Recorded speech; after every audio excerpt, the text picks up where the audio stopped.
we have these like false beliefs that the younger generation doesn't like to work. They don't like to work hard. They're addicted to technology.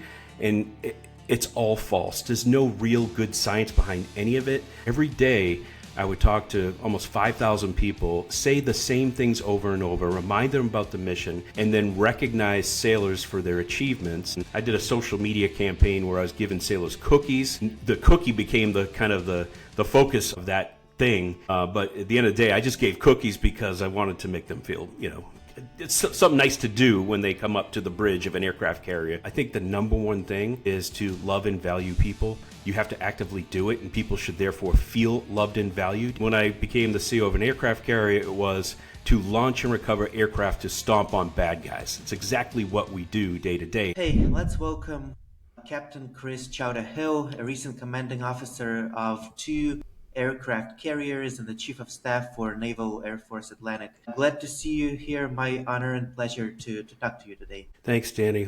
Pleasure to be here. Absolutely. Before diving into the leadership principles and what you teach, let's start with your story. How did you join the Navy? Was it something that you wanted to do since you were a kid, or what was the story there? Well, in the 80s, there were a lot of good films back in those days, like Top Gun, Final Countdown, and a lot of that inspired me. My dad was also in the Navy. He was in aviation bosun made equipment, and he served in the early 70s, and he told me a lot of great stories, and he encouraged me to become an officer.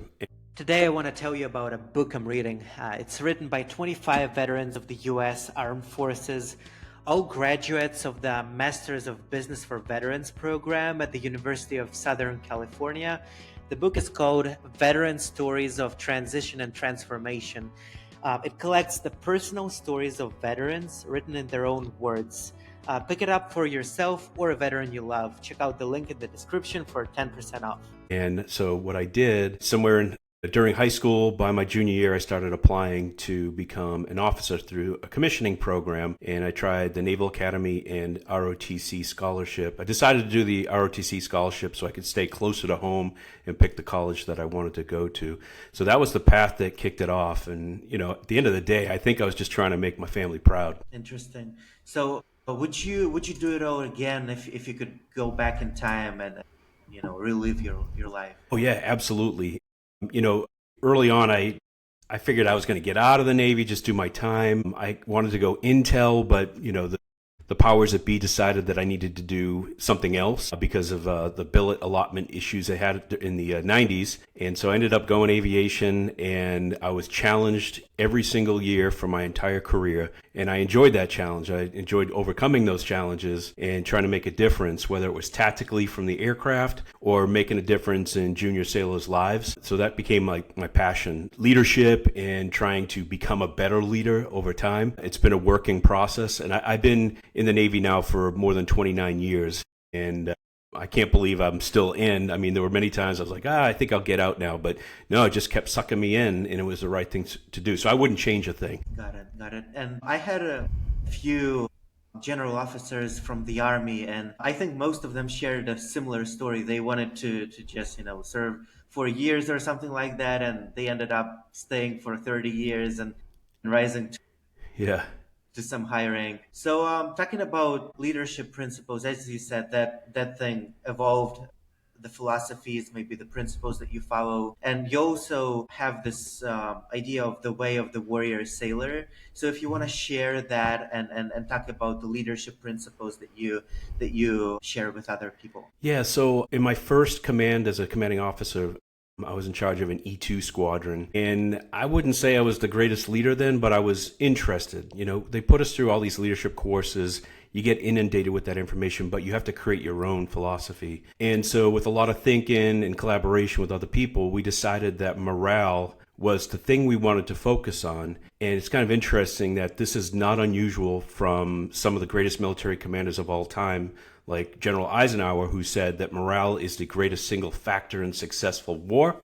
If that's the case, then that's probably something we should understand and be able to create as a leader. So we define morale as something like spirit, pride, grit, something like that. It's not necessarily happiness, although happiness and morale kind of help each other out. Quality of life matters too. What we found is that if we created morale, then we were going to see more success, whether that be in inspections or in combat where it matters most. So we went down that path. So since that point, which was probably around 2012 when I started formulating these ideas, it's been several years, several commands since then, and I've gotten to refine it a little bit more. And every time I take over a new command, it's like a new leadership laboratory. It's a chance to see what will happen if I apply the philosophy. So what is the philosophy? How do you create morale? I think the number one thing is to love and value people. You have to actively do it, and people should therefore feel loved and valued. And you can measure that by command climate surveys, which we do every single year, and see how people are reacting to that. But it's not just me, it's the entire chain of command has to buy into this. And sometimes we find people who are more toxic and not into, the philosophy and loving and valuing people. So some of those people have to go. So there's a negative side to the process. But if you're going to create the culture that you want and create morale and see success, then you have to make those hard decisions. So there's love and value people. The second thing is to give people mission and purpose. They need to understand clearly what the mission is. And I like to keep my mission simple. Like, for instance, when I was the CEO of an amphibious warship, it was to send sailors and Marines ashore in bad places. And so we could talk about that. And then when I became the CEO of an aircraft carrier, it was to launch and recover aircraft to stomp on bad guys. It's exactly what we do day to day, and everybody participates in that mission. So mission and purpose. The purpose side is people have to believe that they play a role in that mission. So how do you do that? You remind them that they make a difference, and that requires a lot of sailor recognition. So if I'm going to love and value people, give them mission and purpose, I need to talk a lot to people. And so that's one of the struggles we have. How often should we talk to everybody? The greatest thing about being on a ship, you have an intercom system where you can talk to everybody. So every day I would talk to almost 5,000 people, say the same things over and over, remind them about the mission, and then recognize sailors for their achievements. And by the way, those names just didn't appear suddenly. Like, I needed a whole chain of command to feed me the names of people to recognize, to shake their hands, to give them coins, all kinds of recognition. I did a social media campaign where I was giving sailors cookies. And the cookie became the kind of the focus of that thing. But at the end of the day, I just gave cookies because I wanted to make them feel, it's something nice to do when they come up to the bridge of an aircraft carrier and you're shaking their hands. A key element to this is what I call rapid, relentless, repetitive, positive communication. So it's not just about talking every day. If someone has an issue, there needs to be a process that it comes to you. So we have a CO suggestion box, literally a box where you could put a little note inside there. Sailors were doing that every day. They'd have a complaint, a question, and I would try to address that complaint or question on the intercom, within 24 hours. So we're responding. And sometimes it was stuff that I would say no to, like a request to wear a certain colored t-shirt or whatever. I say, no, we can't do it because we need to maintain the uniform standard, but I appreciate the question. So I'd give them the why behind the no. So there's a lot of back and forth questions, and so people felt like they were valued, even though I said no. So that's a big part of it. And we look at morale in other ways, like you have to have food. Well, that's kind of a given. We're providing the food. If we ran out, that would be a morale issue. When we take away people's sleep, also becomes a morale issue because you become crabby. You are a jerk. You don't get along with people. Your interpersonal relations suffer and you feel terrible. Also, your reaction time to casualties or emergencies is actually slowed down by not sleeping. So as leaders, we have to craft the day-to-day schedule so that people get the right amount of sleep. We're not doing a super duper job in the Navy at that. We've been trying for many years to get better, and we have gotten better, but I think we have a ways to go on that. So that's the way of the warrior sailor. It requires action throughout the entire chain of command every single day, and sometimes it goes against your very nature. Sometimes you don't want to walk around and shake hands because you're in a bad mood, but you got to kind of get over yourself and do that job and make it happen. It'll make a difference in other people's lives. Yeah, and 5,000 people is a huge number. And did these principles evolve as you rose through the ranks and you commanded more and more people? Was it hard to adapt to leading so many people under you, or were these principles naturally apply as you scale the size of your team? Yeah, so that's a good point. When I was a squadron CO, I had only about 125 people. It was a little bit easier to get to know the lives of every person in that squadron, but that became nearly impossible once you get to the aircraft carrier level. So you try your best, right? You're not going to know everybody that well. So that can affect your ability to love and value people. But if you're passing this philosophy down that chain of command to others that are subordinate to you who are also leaders, you're going to see results as long as they do that thing, if they follow the way of the warrior sailor. And I saw a lot of that from my department heads, my chief's mess, that's our middle management, our division officers, and our first class petty officers, and even our E5s, our second class petty officers. They were all doing this process and they were seeing the results themselves. Now, in terms of what was in the philosophy, it took me a while to realize that morale was the thing, but it's not the only thing, and it doesn't always work on some people. Some people are just not reachable, but we try our best with them. Not everyone's meant to stay in the military for 30 plus years. We get that. So we're going to get the best out of them while we can so that later on in life, they're going to be super proud to have served. Yeah, there's a lot of nuance to it. And sometimes you make mistakes.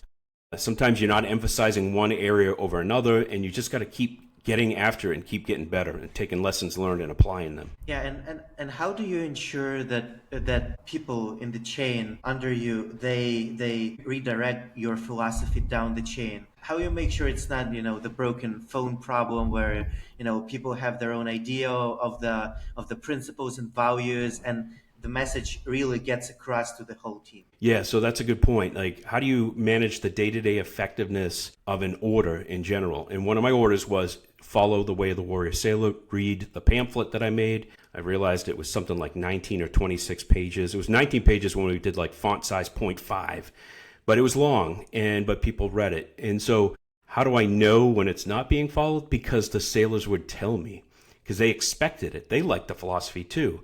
So I'd get messages and notes saying, hey, so-and-so is not really following the way of the warrior sailor. It's affecting us, and can you do something about it? And I'd look into it. I'd talk to people.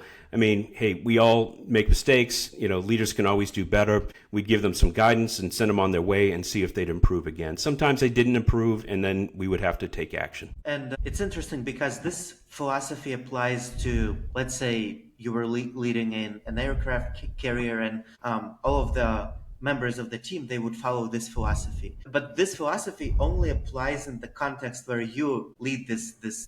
How does it work with other places in the Navy or other military branches where the philosophy might be slightly different and people might be transferring from one place to another?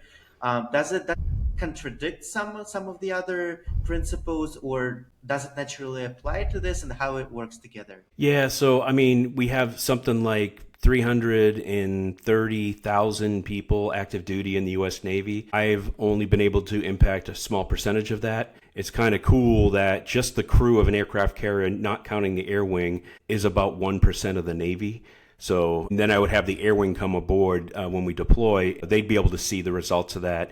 Yes, and some leaders, that I'm not responsible for will take their own path. But I will say that we all get the same training throughout our career. The expectations are there for the things that I put in the way of the warrior sailor. I just use my own set of words to describe it. It's just like a communication tool. But I find that I've met many other leaders who follow the tenets of the way of the warrior sailor without having read it. They're just good people. They expect high standards. They expect sailors to be treated well, and they know when they create morale, they're going to see success. Now, that doesn't always happen. We have some people who, it's different types of leaders. Some are more caretaker leaders. They will, take over a command. They will make sure the processes are working. When there's an emergency, they'll respond to it. And they're generally good people, and everyone's happy, right? That works. And there's some that, get lazy. And I've been lazy at times. And they don't follow the path. And it starts to affect people. And when people start complaining, and then you start to see negative results. So one of the jobs of us as senior leaders in the Navy is to find those instances and make corrections. And we have leadership schools that can delve into these topics. And I've talked to a lot of the leaders who run some of these schools, and to make sure they understand the importance of morale and what it means. And let's talk about challenges, because not even talking about the military, but in life in general, it seems like when you face challenges, it's usually a great opportunity to grow, to learn something, to improve. On your personal journey, What were some of the biggest challenges that taught you the most valuable lessons in your career? Well, I think one of the biggest problems I had, I'm an extrovert, but I'm also shy. Like, I was never comfortable public speaking. And I realized at some point, by the time, about my 18th year in the Navy, I have got to get better at this. I need to be able to speak to sailors in a concise way that resonates. And so I had a problem with that. So I did a lot of practicing on public speaking, and you can kind of gauge feedback by the audience's reaction. If you can be a little funny, a little bit honest, completely transparent, and short and to the point, you're going to be an effective communicator. And I got to practice a little bit of that. Basically, I would decide I was going to say just three things. That was like, there were going to be three main topics I was going to address in any speech I was given to my troops. And you could have four, but I was probably going to forget what the fourth one was, but I can remember three. So I practiced those three on my way to work in the car. And then when I went in, because I had practiced, I didn't have to look off my notes. I could just speak extemporaneously, but I prepared. You got to prepare for these things, right? And then open up for questions, and it's actually easier for me to answer questions in real time and just speak off the cuff. But so there was a lot of that, and I had to realize that when I was with a larger command as the second in command of an aircraft carrier, I also had an opportunity to speak on the 1MC, the intercom, every day. I prepared everything I was going to say, so it was concise to the point. I was recognizing people. I was talking about the future because everyone has anxiety about what the schedule is going to be because we're in the Navy. You never know. So I put that out every single day so people had that relative sense of, I don't know, comfort or security. And I think that helped with morale a little bit as well. So that was like a big lesson learned for me. When I was younger, I was not a good leader. I didn't think about leadership very much. I took classes in it. It was great, but I was more focused on tactics and leading in the air so that we could win air battles. But, I had to take some of those principles and move them down to how do I deal with the people that fix the airplanes? Like, we can't do it without them. How do I motivate the chiefs, the middle management to, be the backbone of the squadron or the ship to keep that ship running appropriately and not neglect them? So a lot of things I learned over the years about that. And I know that you have a lot of followers on social media, Instagram, LinkedIn, probably others as well. Was it also part of that idea of developing the public speaking skills and because my story with the podcast as well was to try to beat the social anxiety and try to learn to communicate better. So was that the idea behind that as well? No, that the social media was an extension of my effort to improve communication overall. I realized early on as I got deeper into social media, and this was just a couple of years ago, I wasn't really a social media guy. I had a Facebook account, whatever, right? But I went ahead and I tried it out, and I started highlighting other people, other sailors, trying not to talk about myself and how cool the career I had was, which I think is cool, and it's okay to share some of that. But at the end of the day, it's about the sailors, and I found that the parents and the spouses of these sailors had a super positive reaction. And then it occurred to me that the family members play a role in the retention of sailors. So they kind of work for me in that regard to get people, their heads back in the game. Someone's having a bad day, they might call their mom and just, spill the dirt. And their moms are super proud of them, are going to say, hey, son, hey, daughter, you're doing a good job. I love you. You can do this. They're using the same words that I should probably be using. So enlisting the families, what a huge difference. Also, when you're deployed, there's not a heck of a lot of communication going, on the news or from the ship. And sometimes we lose our connectivity. And if I'm putting a few things out there, it just reassures the family that we've got this, right? So they can be proud of us. So that was like a big thing. That was the main function of social media. There was another function, which was basically to respond to the adversary, to say, hey, we're the United States Navy. We're badass. We're tough. We're doing fine. The ship isn't sunk. Everything's good. So that was another element of the social media. Interesting. And let's talk about some advice that you can share with young people, maybe just out of the high school or in the college. What would your advice to them be? Yeah, so when I was younger, we would take our classes in high school or college, and we were just trying to survive. And that's okay. Because they throw a lot on you at the same time, and you just got to get through the courses. But take a moment to respect what you're learning because you've never learned that before. It's probably going to have some application in life, whether it's your job or a conversation with somebody that becomes important to you.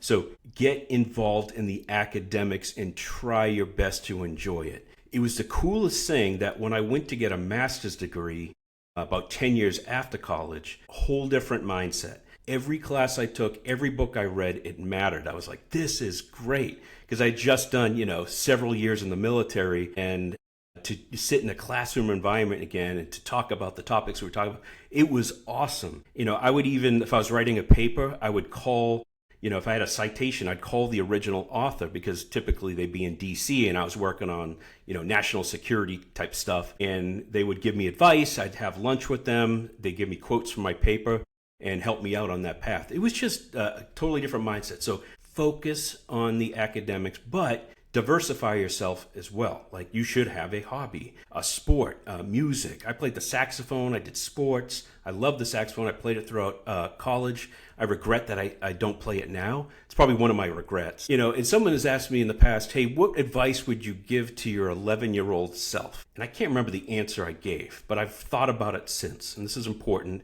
This has nothing to do with the Navy. If you're talking to your 11-year-old self, remind them to love their mom and dad if they have them, because you're not going to have them forever, right?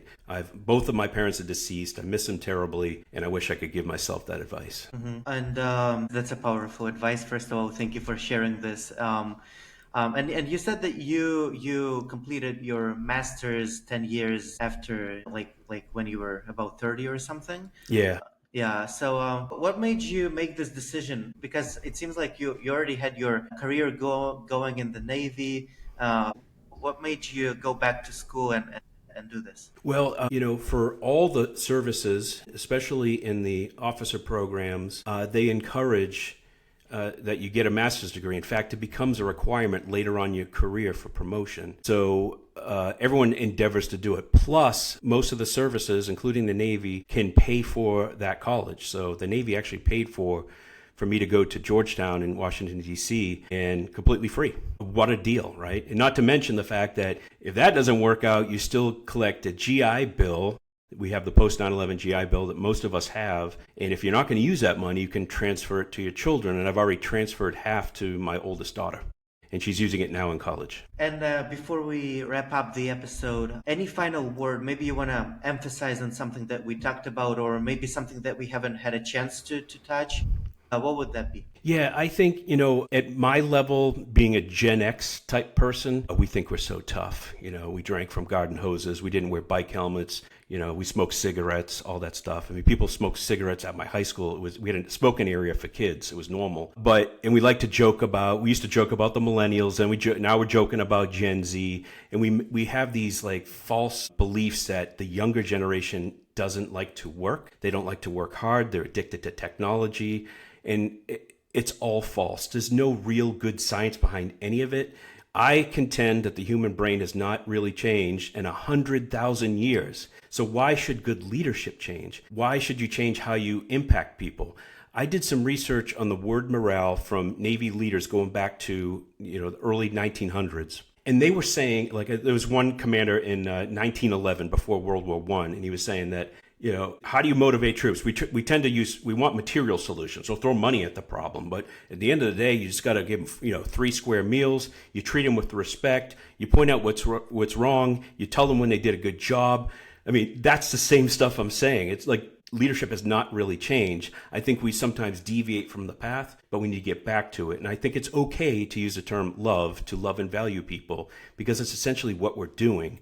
We just didn't use the words. I'm not afraid to use the words. Right. Well, great advice. Thank you for sharing your stories and the leadership principles and everything else. Was my pleasure and honor to talk to you, sir. And thank you for your time today. Thanks, Danny. Good luck with the podcast and keep making a difference.